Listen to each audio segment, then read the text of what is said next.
Sir, पहले तो हमारे दर्शक आपका नाम जानना चाहेंगे, आपका संस्थान का नाम जानना चाहेंगे, क्या कहना चाहते हैं दीपावली पर्व के मौके पर और मुरादाबाद की आवाम से, देशवासियों से।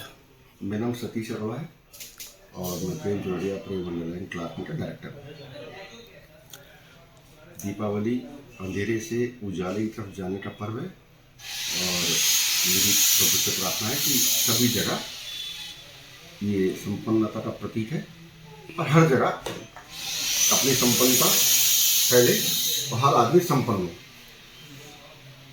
सर, दीपावली के पर्व पे हमने देखा है कि जहाँ हिंदू भाई पूरी तरीके से दीपावली मनाते हैं ना, मुस्लिम महिलाएं और मुस्लिम लोग भी खरीदारी जमकर करते हैं और देखने में आता है कि खूब भीड़ भाड़ रहती है बाजारों में। परंपरा चली आ रही है। हिंदू और मुस्लिम का भेद इस समाज में करना बेमानी है। जब बरसात होती है तो सभी जगह होती है, जब संपन्नता आती है तो सभी जगह आती है, जब बाजार में ग्राहक आता है तो उसका फायदा सभी को मिलता है, भले सीधे मिले या पीछे से मिले। कई संस्थाओं के मालिक हिंदू हैं पर लेबर मुस्लिम है, कई में लेबर मुस्लिम हिंदू है तो मालिक है। तो संपन्नता ये कोई दोनों आपस में जुड़े हुए हैं, इन्हें दोनों को ताने बाने को अलग आप नहीं कर सकते। जब संपन्नता आती है तो पूरे समाज में आती है। अगर टैरिफ का असर पड़ेगा तो उसमें मुस्लिम एक्सपोर्टर भी हो या हिंदू एक्सपोर्टर हो, दोनों के काम पे फर्क पड़ेगा। ये दीप जलाए जाते हैं, रोशनी की जाती है, इसका क्या तात्पर्य होता है? जैसे 6 महीने बरसात के 5 महीने बीते तो फसल नई फसल आती है, धान पैदा होता है, तो दीपक जलाना यानी उत्साह और उमंग का प्रतीक होता है। फिर भगवान राम वहाँ से लौट के आए तो दीपोत्सव मनाया। ये सारी चीज़ें वैज्ञानिक हैं। ये दीप जलाना, रोशनी करना, हमेशा रोशनी किस बात प्रतीक है? समृद्धि का, अच्छाई का। तो दीपक उसका प्रतीक है। पहले दीपक था, अब उसे लाइट मान लीजिए। भाई मेन तो चीज़ रोशनी है ना। और जब रोशनी अच्छी होती है, अगर आपकी गाड़ी की हेडलाइट का बल्ब कमजोर है तो आप गाड़ी चला सकते हैं क्या? अगर सूर्योदय नहीं हो तो क्या फसलें होंगी क्या? तो रोशनी, उजाला, जैसे जीवन में उजाला जरूरी है, जैसे रोशनी जरूरी है, जैसे सूर्य देवता का डेली आना जरूरी है, ये रोशनी की बात है। ये उत्सव है, उल्लास है, उमंग है। अच्छा, रोशनी की परंपरा तो मुस्लिम समाज में भी चली आई है। सब समय समय पे रोशनी करते हैं, जैसे कि पैगंबर इस्लाम का जन्मदिन या इसके दीगर अलावा मुस्लिम समाज और सिख समाज, सभी समाज में है रोशनी का खास महत्व है। रोशनी का महत्व किसी धर्म से मत जोड़िए। रोशनी तो चाहे गुरु ग्रंथ साहब हो या गुरपुरब हो या शब रात हो या दीपावली हो या कुछ भी हो, हमेशा कहते हैं ना शुक्ल पक्ष अमावस्या पक्ष, तो अंधेरे के बाद उजाला अच्छा लगता है। और उजाला किसे अच्छा लगता है बताइए मुझे आप? क्या बिना लाइट के रह सकते हैं? क्या बिना सूर्य की रोशनी आप चल सकते हैं? बताइए कब कितने चलेंगे आप? तो ये इससे कोई धर्म और जाति इसका अंतर नहीं है। रोशनी तो सबके लिए बेहतर है। अच्छा, ये कदीमी दौर से चला आ रहा है, रोशनी तो है ही है, साथ साथ एक दूसरे से मिलना जुलना, और चाहे मुस्लिम समाज का त्यौहार हो चाहे हिंदू समाज का त्यौहार हो, एक दूसरे के गले लगना और एक दूसरे के आगे बढ़ चढ़ कर उनको मुबारकबाद देना, शुभकामनाएं देना, इसके लिए क्या कहना चाहेंगे? देखिए, त्योहार किसी की बकौती नहीं होता है।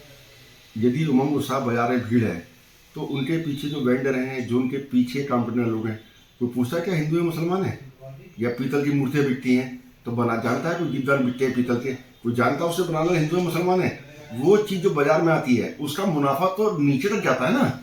चाहे कोई तबका क्यों ना हो, चाहे रिक्शा वाला हो, चाहे ढलैया हो, चाहे छलैया हो, चाहे कारखानदार हो, चाहे गली का मिस्त्री हो, कोई भी आदमी, दुकानदार है, टेलर है, एक उत्पाद तो बाजार में आता है, वो 20 हाथों से लौट के आता है, तभी तो बिकता है बाजार में। उससे पहले बिकता ही नहीं। अब मिठाई बन रही है तो चीनी मिल से आती है, गन्ना उत्पादन कौन आदमी है? क्या देखा है हिंदू मुसलमान है? पर चीनी तो मिठाई पड़ती है ना। किसान कौन है पता आपको? मिल किसकी है पता आपको? पर चीनी है, मिठास है, मिठाई बनती है। तो ये सब कहने बातें बेमानी होती हैं कि ये समाज का पर्व है, सभी का पर्व है। और देश देश जो सर्वोपरि है, देश के लिए देश ही सर्वोपरि तो है ही है, साथ में संपन्न देश भी सर्वोपरि है।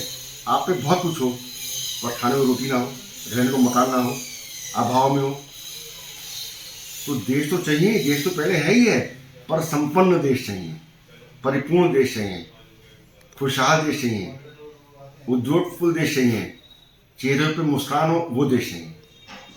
अच्छा, अब से लगभग 60-70 साल पहले क्या समाज की कंडीशन थी, आज लोगों को पेट भर रोटी मिल रही, क्या कहना चाहेंगे इस बारे में? क्योंकि आपके बुजुर्ग भी बहुत संघर्ष करके मेहनत करके यहाँ तक पहुँचे हैं। किसी भी चीज़ के ऊंचाई के पीछे मेहनत बहुत होती है, इसमें भी बहुत मेहनत की है और आगे भी आप मेहनत कर रहे हैं, जब भी आपको फल मिल रहा है, क्या कहना चाहेंगे? देखिए, देश, ये तो आप भी सब जानते हैं कि पहले कितना अभाव था, खेती अच्छी नहीं होती थी, बाढ़ें बहुत आती थी, फसल बहुत कम थी। और आपको ध्यान होगा, यदि ध्यान कीजिए 1960 में कि देश में गेहूं इंपोर्ट होता था। और हमेशा कभी ध्यान कीजिए, यदि आपको ध्यान रहे या बात देखिए तो पता चीनी पे ब्लैक चल रहा है, चीनी मिल नहीं रही, घी मिल नहीं रहा, रिफाइंड मिलता नहीं था, और तो टायर भी मिलते नहीं थे। साइकिल के टायर भी राशन था, सोचिए आप जरा, बल्ब पे भी राशन था। आप सोच सकते हैं कि साइकिल डालने की राशन हो, बल्ब पे राशन हो, ट्रैक्टर लेना हो तो राशन, इंजन लेना हो तो राशन। तो आज सारी चीजें देश से बन रही है, उसे भला तो सबका ही हो रहा है। क्या बिना भले के, बिना इंडस्ट्री के, बिना सबके कोई रह सकता है क्या? अब बिजली आ रही है मान लीजिए, या सड़कें अच्छी हुई, या दिल्ली मुराद का हाईवे अच्छा हो गया, तो किसी की बपौती है क्या ये? कोई पूछता है कि कौन जा रहा है? भाई रोड बनी है, सब जा रहे हैं और सबका भला हो रहा है। इसी में सबका भला है। देश जितना समृद्ध होगा, आम आदमी उतना सुखी होगा। आखिरी बात, देश को एकजुट करने के लिए, नागरिकों को, सबको मिलजुल कर काम करने के लिए, देश को आगे बढ़ाने के लिए क्या अपील करेंगे देशवासियों से? हाँ, जब तक जाति, पंथ, धर्म, समाज इनसे उठ के ये मेरा देश है, ये भावना सब में आ जाएगी तो देश दुगनी गति से दौड़ेगा।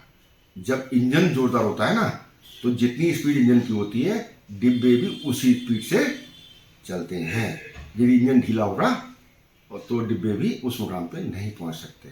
तो ये सारे हम देश के सब वासी हैं। अगर ट्रेन का डिब्बा कहे कि पट्टी से उतरूंगा तो ट्रेन चलेगी क्या? ये तो सारे डिब्बे, भले ट्रेन 50 डिब्बों की हो, 20 की हो, सब डिब्बों को आपस में बन के चलना है। यदि एक भी डिब्बा पीछे छूट गया तो ट्रेन चल पाएगी क्या? नहीं चलेगी। यदि उस ट्रेन में 1000 पहिए हैं और 2 पहिए भी हिल गए या खराब हो गए तो ट्रेन चलेगी क्या? तो ट्रेन तभी दौड़ेगी जब पटरियां, डिब्बे, इंजन सबका आपस में तालमेल हो। और जब तालमेल होगा तो हमारे देश की प्रगति को कोई भी ताकत झुका नहीं सकती, रोक नहीं सकती। पर हमको अपना नजरिया बड़ा बड़ा और बहुत बड़ा करना होगा। हिंदू मुस्लिम का तो कोई सवाल ही नहीं, हम सब आपस में हैं तो एक पिता माँ की संतान।